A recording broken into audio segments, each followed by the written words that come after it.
సరిగ్గా రాత్రి 10:31 దివ్యమైన ముహూర్తం. తోక చుక్కలో 100 ఏళ్ళకోసారి ఇలాంటి సోమరం ముహూర్తం వస్తూ ఉంటుంది. ఆ ముహూర్తంలో కనుక కార్యం జరిగితే మహర్జాతకుడు పుడతాడు. అలాగా ఇంకా ఆలస్యం దానికి తొందరగా పంపించేద్దాం. అల్లుడు గారు, అల్లుడు గారు, జీడిపప్పు తింటున్నారా? తినండి తినండి, ఈ సమయంలో తినాల్సిందే అది. పెద్ద పంతులు గారితో ముహూర్తం పెట్టించా. సరిగ్గా 10:31 ఆ కార్యక్రమం కానిచ్చేస్తే మహర్జాతకుడు పుడతాట. ఒక్క క్షణం కూడా అటు ఇటు అవ్వకూడదు.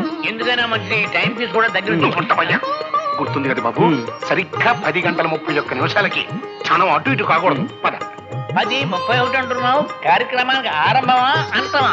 చెప్పండి బాబు, ఆరంభమే. పద బాబు, రా బాబు రా. అన్నట్టు గుర్తుంది కదా బాబు, సరిగ్గా 10:31 టైం బాబు చేతిలో పెట్టినట్టు టైం పదే చెప్తావేంట్రా నా సార్? నేను 50-50.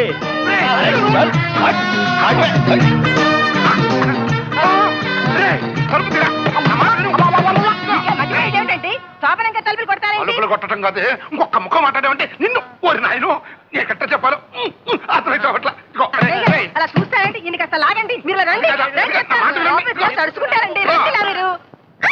గట్టిగా రోకో. 10:31 ముందే అరిస్తే జరగకూడదు జరిగిందని మీ బాబు కంగారు పడతాడు. రేఖ, నేను రెడీ. శోభనం రాత్రి కూడా ఇంత ఆలస్యంగా రావడం ఏమిటండి? ఇంత ఆలస్యంగా వచ్చినందుకు శిక్షగా రేపు పగలంతా నన్ను మంచం దిగనివ్వు, సరేనా? చెప్పండి. రాత్రి కరిగిపోతుంది, నా ఒళ్ళు కాలిపోతుంది. ఇక ఆలస్యం చెయ్యకండి.